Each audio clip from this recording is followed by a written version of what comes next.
she was attracted to, became involved with radical forgiveness work back in 2000, just shortly before I met her for the first time.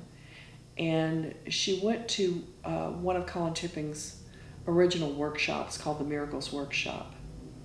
And in the process of this weekend, she worked on this story of defectiveness. My friend was, a very intelligent person, and like most of us, we can, as adults, we have logical, rational minds, and we can say, I'm not defective, but something happens inside of us when we're children.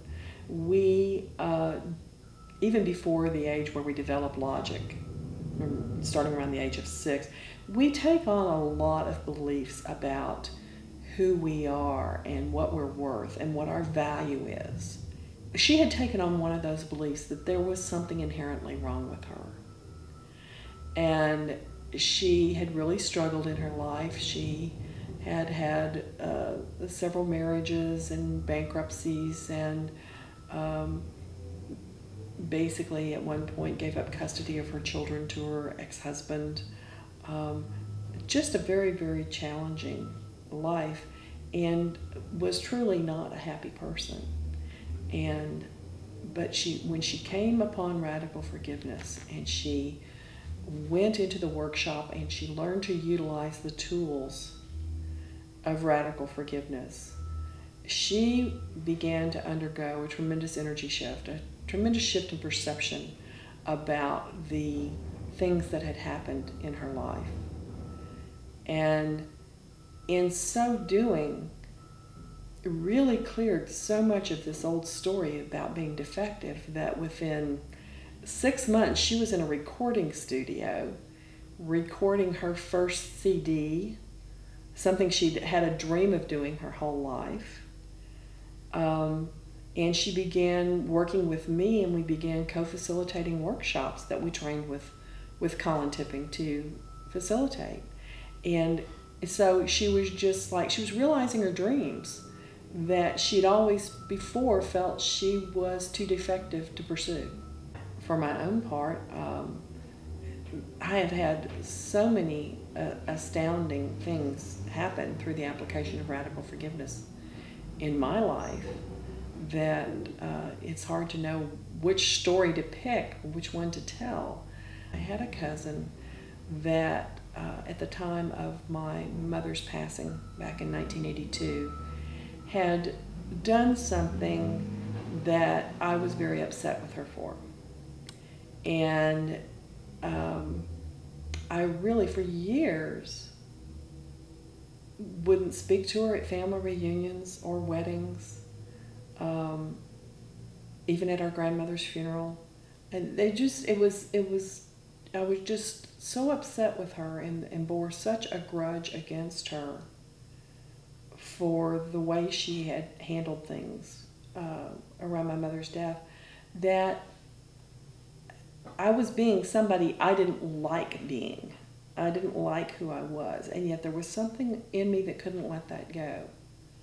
And through the application of radical forgiveness, I was able to come to a sincere, genuine appreciation of this cousin, and to we're not the closest ones in our family. I only see her perhaps once a year.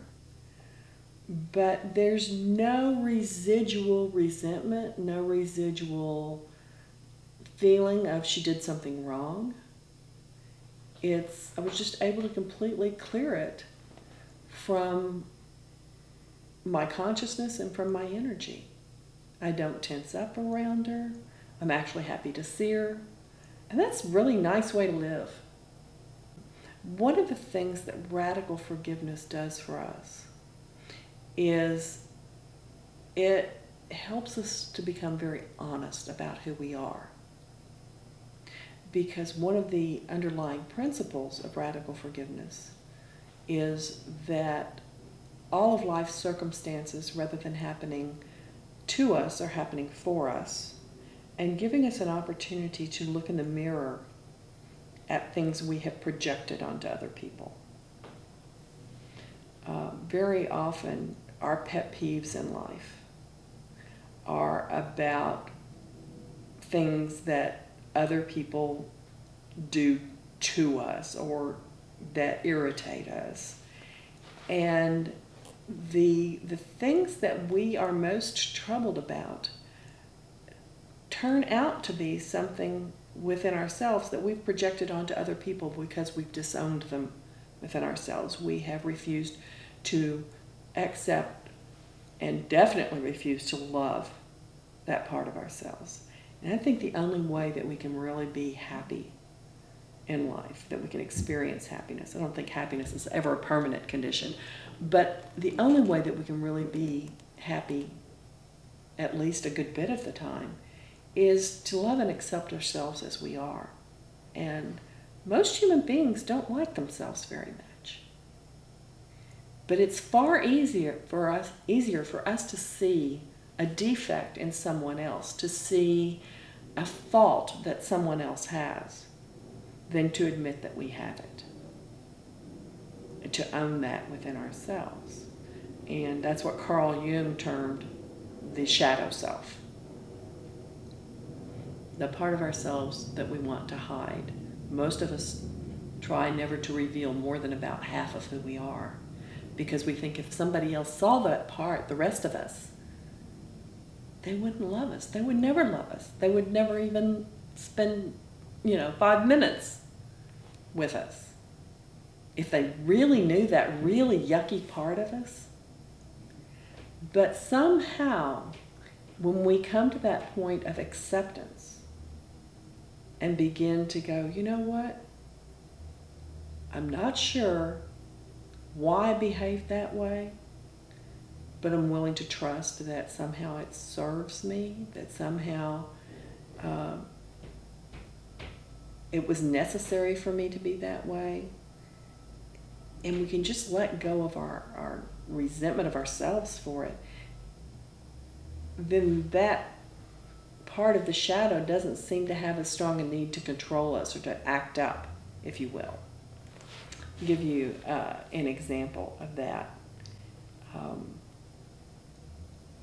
20 years ago, 15 years ago even, if you had asked me if I was a manipulative person, I would say, no, I'm incredibly honest.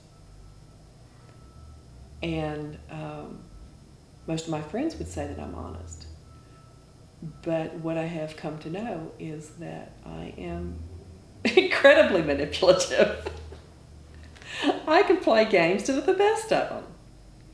And I can see, looking back in my life, how that came about, why it became necessary at times in my own mind for me to try and manipulate a situation so that I could be a survivor, and I can laugh about it now.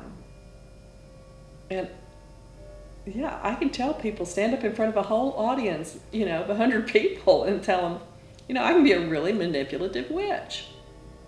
I don't always say witch, but that's, but I can be, and I can see things in other people, and Colin created one of the tools of radical forgiveness is something called 4 steps to radical forgiveness. And it's a great tool to use on the spot. For example, if you experience momentary road rage, or you experience a feeling of irritation at someone in a store, at the dry cleaners, being unable to make appropriate change, or one of my crazy things happens with drive-throughs, restaurants. At one time I asked for a chicken sandwich and I got a hamburger.